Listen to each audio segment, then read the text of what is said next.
हुजूर पसीने पसीने हो गए, अल्लाह के रसूल पसीने पसीने हो गए और हुजूर का पसीना मुबारक उसके कफन पे गिरता था। क्या नसीब है, नसीब क्या है नन्हे से आशिक के। कोई नमाज की नेकी ले जाएगा, कोई रोजे की नेकी ले जाएगा, कोई ज़कात की नेकी ले जाएगा, कोई हज की नेकी ले जाएगा। ए नन्हे आशिक के रसूल, तू रसूलुल्लाह का पसीना अपने कफन में लेकर के जा रहा है। दुल्हन को ये पसीना नसीब हो तो नस्लें महक जाती है, कफन में जो ले जाए तो फिर उसकी कब्र क्यों ना महके। और हुजूर जब पसीने पसीने हुए और जब बाहर निकले, साहबा ने पूछा हमारे माँ बाप आप पे कुर्बान आका, आप बहुत पसीने पसीने हो गए, कब्र में वजह क्या थी? आका फरमाते हैं इस नन्हे आशिक को लेने के लिए हूरे इतनी तादाद में इसकी कब्र के अंदर दौड़ रही थी कि उनको हटाते हटाते, हुजूम को हटाते हटाते मुझे पसीने आ गए। मिलाने के लिए नहीं कह रहा हूं, सिर्फ समझाने के लिए कह रहा हूं। इतना सा मजमा हो, बहुत बड़ा है ये, लेकिन फिर भी उसके मुकाबले में इतना सा मजमा हो तो भीड़ को खतीब से, पीर साहब से, उलमा से हटाते हुए बड़े बड़े पहलवानों को पसीने आ जाते हैं। जब हुराने जन्नत दौड़ रही होगी उस आशिक के लिए, अल्लाह अकबर अल्लाह अकबर, उस आशिक के लिए आका फरमाते हैं उनको हटाते हटाते मैं पसीने पसीने हो गया। और उसके बाद सहाबा ने आंसुओं की सौगात में उस नन्हे से आशिक की कब्र की मिट्टी बराबर की और लोगों को बताया कि बच्चा भी इश्क करे तो बड़े बड़े दानिश्वरों से आगे बढ़ जाता है। बस यही पैगाम देके रुखसत होता हूँ। पहली चीज, हर बच्चे को आशिक बना दो, आशिक रसूल बना दो। खतना की महफिल हो, हुजूर की सीरत का जलसा। शादी की महफिल हो, हुजूर की सीरत का जलसा। मैयत का मौका, हुजूर की सीरतुन नबी इतना पढ़ो, इतना पढ़ो, इतना आम करो कि सीरत सीरत सीरत, बच्चे बच्चे को सीरतुन नबी, मोजेजात नबी, खसाइल से नबी, फजाइल नबी पता चल जाए। लेकिन एक बात बड़ी माजरत से कहूं, बुरा मत मानना, तुम नहीं करोगे क्योंकि तुम्हें अपने बाप दादाओं की तारीफ ज्यादा पसंद है। हर आदमी आज अपने पीर को लेके बैठा है, हर आदमी आज अपने बाप दादाओं को लेके बैठा है। जलसा हो तो लोगों को रसूलुल्लाह की तारीफ उतनी पसंद नहीं आती जितनी पीर की करामतें लोगों में उसमें दिलचस्पी रखते हैं। आपका पीर सनाखों पे, मेरा पीर सनाखों पे, लेकिन सारे पीरों का पीर रसूलुल्लाह है। अगर लोग हुजूर से वाबस्ता रहेंगे तो पीरों के भी रहेंगे, अगर हुजूर से टूट गए तो ना किसी पीर के रहेंगे, ना किसी खानका के रहेंगे, ना किसी के मुरीद रहेंगे। इसलिए मेरी गुजारिश है, सब पीरों की जिंदगी बयान करो, मना नहीं कर रहा हूं। लोग क्लिपे काट कर मुझे बदनाम कर, देखो पीरों की मुखालफत कर दी। मैं मुखालफत नहीं कर रहा हूं, बयान करो, मगर सबसे ज्यादा हुजूर को बयान, सबसे ज्यादा हुजूर को बयान करो। याद रखना, आपसे माजरत के साथ कहूं, मिलाद के जलसे में भी अब आपकी अगर सीरत बयान नहीं होगी तो हुजूर को मुंह क्या दिखाओ? मिलादुन नबी में भी सीरत बयान नहीं करते, हुजूर को क्या मुंह दिखाओगे? जिसके टुकड़े खा रहे हो, अगर उससे वफा ना करोगे तो किससे वफा करो? बहुत कम हमारे यहाँ सीरत बयान होती है, और होती भी है ना, बहुत माजरत। एक बात कहूं, चले छोड़े सारे जलसों को, मैं अपने जलसे की बात करूं। अगर हुजूर की शान में शेर पढ़ा जा रहा हो ना तो मजमे पे सन्नाटा होता है। शमीम फैजी जैसे शायर को कहना पड़ता है बोलो सुभान अल्लाह, शब्बीर बरकाती जैसे को कहना पड़ता है बोलो सुभान अल्लाह। लेकिन जब तुम्हारे पीर का नाम आता है ना तो तुम्हें सुभान अल्लाह कहने की जरूरत नहीं पड़ती। तुम इतना उछलते हो दो दो हाथ और पैसे भी लुटाते हो। शायद पागल है, फिर वो हुजूर की जिंदगी पढ़ेगा। तल्ख हो तो माफ कर देना, हुजूर के नाम पे चुप रहते हो और पीर के नाम पे बोलते हो तो क्या है? किस इश्क़े रसूल की बात करते हो? सब फिर सनाखों पे मैं मुखालिफ, वल्लाह अल्लाह की इज्जत की कसम किसी को टारगेट करके नहीं बोल रहा हूं, लेकिन एक बात कहता हूं, हमें तो हुक्म है कि सबसे ज्यादा हुजूर से मोहब्बत करो। हुजूर का नाम आता है तो तुम्हारी महफिल में सन्नाटा है, और अपने पीर का, उस्ताद का, बाप दादा का नाम आता है तो पैसे भी लुटाते हो, सुभान अल्लाह भी कहते हो, नारे भी लगाते हो। क्या मुंह दिखाओगे अल्लाह के रसूल? बल्कि मैं तो कहता हूं, अगर वो पीर जिसका जिक्र है वो सच्चा पीर है, वो भी कब्र में तड़पता होगा कि तू कर क्या रहा है, क्योंकि सारे पीर तो हुजूर से करीब करने आए थे, सारे मशाइख तो हुजूर से। क्या कर लिया तुमने, क्या कर लिया तुमने? इसलिए सबसे प्यार करो। मोहम्मद अली जौहर साहब ने बहुत अच्छी बात की, वो कहते हैं कि दुनिया में एहतराम के काबिल है जितने लोग, दुनिया में एहतराम के काबिल है जितने लोग, मैं सबको मानता हूं मगर मुस्तफा के बाद, मैं सबको मानता हूं मगर मुस्तफा के बाद। और मेरे इमाम ने तो कहा, उन्हें जाना, उन्हें वलिल्हम्द में दुनिया से मुसलमान गए। पीरों के नाम पे भी नारे लगना चाहिए, फकीरों के नाम पे भी नारे लगना चाहिए, लेकिन जब हुजूर का जिक्र आए तो हर आशिक रसूल खिल खिल जाना चाहिए और सबसे ज्यादा हुजूर की सीरत बयान होनी चाहिए। बहुत माजरत के साथ आज लोग मुर्तद ना होते अगर हमने हुजूर की जिंदगी पेश कर दी होती। हुजूर की जिंदगी कितनी पेश हुई है, खुद इसका अंदाजा करना घर जाके। तो पहली चीज आका फरमाते अपने नबी की मोहब्बत पिलाओ अपने बच्चों को, नबी की मोहब्बत सिखाओ। नंबर 2, अहले बैत की मोहब्बत। अहले बैत की, नबी की मोहब्बत सिखाओगे तो ईमान आएगा, अहले बैत की मोहब्बत सिखाओगे तो ईमान बचेगा। और वो अहलुल बैत जो दुनिया से चले गए उनकी भी मोहब्बत और जो जमीन पे मौजूद है उनकी भी। इस मामले में आला हजरत ने बड़ा किरदार अदा किया। नबी और आले नबी की मोहब्बत जो पिलाई है, अल्लाह अकबर। लिखा है आपकी सीरत में, इमाम अहले सुन्नत आला हजरत ईद की नमाज के बाद अपने माँ बाप को भी पहले सलाम करके मुबारकबाद नहीं देते थे, बल्कि पहले सैयदों को तलाश करते थे कि पहले नबी की आल को मुबारकबाद दूंगा, उसके बाद अपने माँ बाप को मुबारकबाद। और आला हजरत के वालिद और जो उनके उस्ताद भी हैं अल्लामा नकी अली खान रहमतुल्लाह अलैह अपनी किताब तफसीर अलम नशरा में लिखते हैं कि अल्लाह के रसूल ने फरमाया, ध्यान से सुनना इस हदीस को, अल्लाह के रसूल ने फरमाया कि जो मेरी औलाद को आता देखकर उनकी ताजीम के लिए उठकर खड़ा ना हो।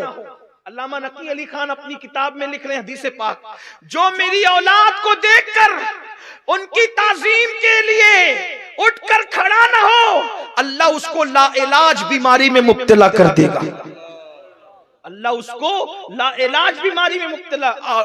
औलाद रसूल इमाम हसन, इमाम हुसैन, सैयदा पाक, मौला अली, गौसे पाक, गरीब नवाज, सब सादात की अहले बैत की मोहब्बत अपनी औलाद को पिलाओ। लेकिन एक बात, अहले बैत की मोहब्बत की आड़ में सहाबा की गुस्ताखी न करना।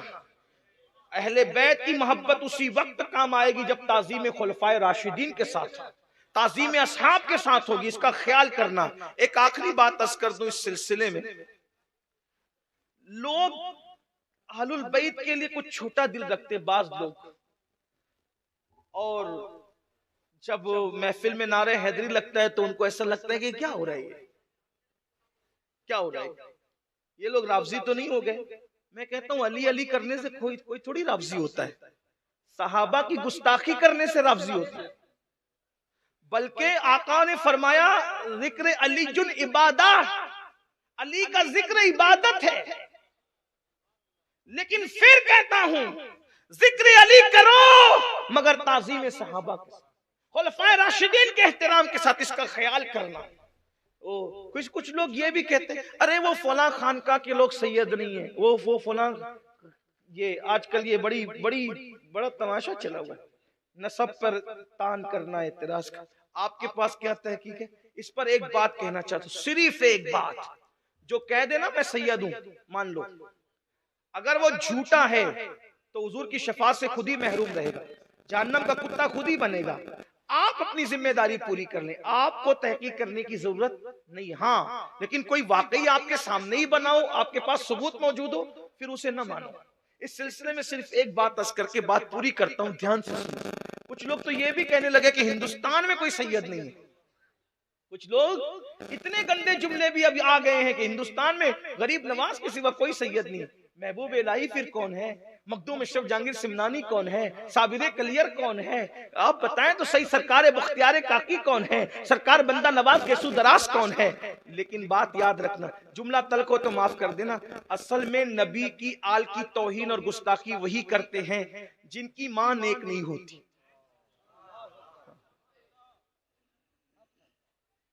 ताज़ीम आले रसूल के लिए बाप का एक और माँ का नेक होना जरूरी होता है।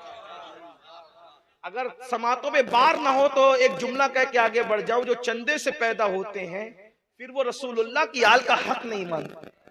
ये बात याद रखना, आले रसूल का हक वही मानेगा जिसका खून में हलालपन होगा। और याद रखो ये कितना बुलंद करता इंसान को। अल्लामा अरशदुल कादिर रहमतुल्लाह अलैह ने बड़ी खूबसूरत बात लिखी है, उसको पेश करके बात पूरी करता हूँ। एक मर्तबा का वाकया है, एक गरीब सी सैयदजादी एक बहुत गरीब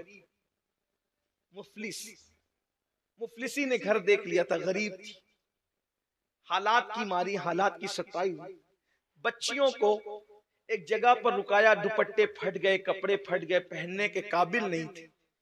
सोचा चलो मुसलमानों से कुछ तलब करें, ऐसे भीख मांगेंगे तो लोग कम देंगे और नसब बता के मांगेंगे तो कुछ ज्यादा मिल जाएगा। एक सौदागर के दरवाजे पे पहुंची और पहुंचने के बाद कहा, बाबा हमारी मदद कर दो, हम सैयद लोग हैं। तो उस सौदागर ने कहा, बड़ा सखी कहलाता था, उस सौदागर ने कहा, जिसको देखो वो सैयद बन के चला आता है, जिसको देखो, अगर तुम सैयद हो तो तुम्हारे पास सैयद होने की सनद क्या है, शजरा कहाँ है, निशानी क्या है, सबूत क्या है? उसने कहा, बाबा जो रोटी के टुकड़े को मोहताज हो वो शजरा नसब लेके कहाँ घूमेगा? हम तो बस इतना ही कह रहे हैं कि है तो है, हम क्या सबूत पेश करें, हमारे पास तो कोई सबूत ही नहीं। कहा कि चले जाओ यहां से, सबूत नहीं तो हम तुम्हें कुछ नहीं देते। फिर क्या हुआ, इधर वो वहां से हटी, एक मजूसी था, आतिश परस्त, आग का पुजारी, उसने ये मंजर देखा, वो वहां पहुंची और कहा, मैं मुसलमानों के पैगंबर की बेटी हूं, उनकी आल में से हूं, मेरी मदद कर सकते हो? मजूसी था, आतिश परस्त था, आग का पुजारी था, लेकिन कहा, अच्छा मोहम्मद अरबी की शहजादी हो, आप मेरे घर में आए। ये घर मेरा नहीं है, आपका है, क्योंकि जिसके दरवाजे से कोई वापस न जाता था, अगर आज उसकी शहजादी हालात की मारी है तो मैं धक्के न दूंगा, ये घर आपका है, मैं आपका गुलाम हूं, मेरी बीवी आपकी कनीज है। और खुद की बीवी को भेजा कि जाओ उनकी शहजादियों को ले आओ, कपड़े दिए, खाना दिया, कमरा दिया, इसी में रहो, ये आपका घर है। अल्लाह अकबर। रात हुई, वो सौदागर कलेमा पढ़ने वाला सोया, क्या देखा, मैदान महशर बप्पा है, जन्नती जन्नत में जा रहे हैं, जहन्नमी जहन्नम में जा रहे हैं। तो हुजूर शफात कर कर के जन्नतियों को जन्नत में भेज रहे हैं। ये जनाब सौदागर साहब भी आए और आने के बाद कहने लगे, हुजूर मैं भी तो उम्मती हूं ना आपका, मेरी भी शफात करें। आका फरमाते, उम्मती है, तेरे पास सबूत क्या है? मेरे उम्मती होने का तेरे पास सबूत क्या कि तू मेरा उम्मती है? मेरी शहजादी हालात की मारी आई थी तो तू उससे सबूत मांग रहा था? निकल जा यहां से, उससे सबूत मांगने वाले निकल जा। जब धुतकार दिया गया और धुतकारने के बाद आंख खुली, परेशान हुआ, चिल्लाने लगा, पागलों की तरह चिल्लाने लगा।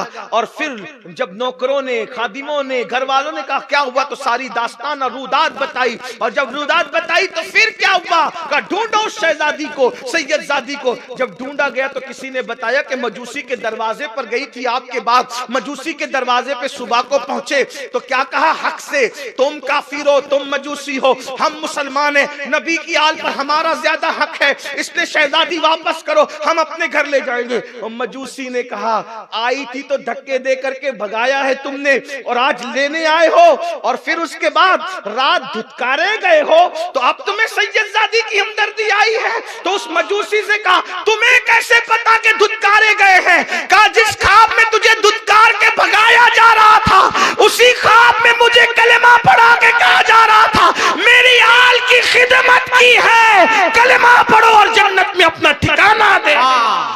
नारे तकबीर, इसलिए नारे रिसालत। हुजूर की आल से मोहब्बत करो, अहलुल बैत से मोहब्बत करो, गैर मशरूत मोहब्बत करो, इसका अच्छी तरह से ख्याल करो। कुरान कहता है, कुल ला अस्अलुकुम अलैहि अजरा इल्लल मवद्दत फिल कुर्बा। अल्लाहु अकबर। के अल्लाह फरमाता है, महबूब आप फरमा दे कि मैं तुमसे कुछ अजर नहीं मांगता, बस इतना चाहता हूं कि तुम मेरी कराबतदारों से मोहब्बत करो। और एक बात ये भी याद रखना, आका इरशाद फरमाते हैं, जो मेरी अहले बैत की मोहब्बत पे मरेगा वो ईमान पर दुनिया से जाएगा, उसका खात्मा बिल खैर होगा, वो शहादत की मौत मरेगा। अहलुल बैत से मोहब्बत करने वाला जन्नत में ऐसे ले जाया जाएगा जैसे दुल्हन को सजाकर दूल्हा के घर ले जाया जाता है। और मेरे इमाम ने जब अहले बैत के शान बयान किए तो किस अंदाज से कि इमाम कहते हैं, खून खैरुर रसूल से है जिनका खमीर, उनकी बेलोस तीनक पे लाखों सलाम। और कहते हैं, आबे ततहीर से जिसमें पौधे जमे, उस रियाज निजाबत पे लाखों सलाम। सैयदा जाहिरा, तैयबा ताहिरा, जाने अहमद की राहत पे लाखों सलाम। इसलिए मेरी गुजारिश है, आका ने दूसरी चीज क्या फरमाई? पहली चीज नबी की मोहब्बत, आले नबी की मोहब्बत, और तीसरी चीज अपनी औलाद को कुरान की तालीम दो, कुरान सिखाओ, कोई बच्चा कुरान के बगैर न रहे, कुरान की तालीम दो। शायद पिछले साल मैं इस पे तफसीली गुफ्तगू कर चुका हूँ। अल्लाह पाक से दुआ है, अल्लाह पाक सबसे पहले मुझे आप सबको अमल की तौफीक अता फरमाए। गुफ्तगू के दरमियान कोई गलती हो तो अल्लाह ताला माफ फरमाए।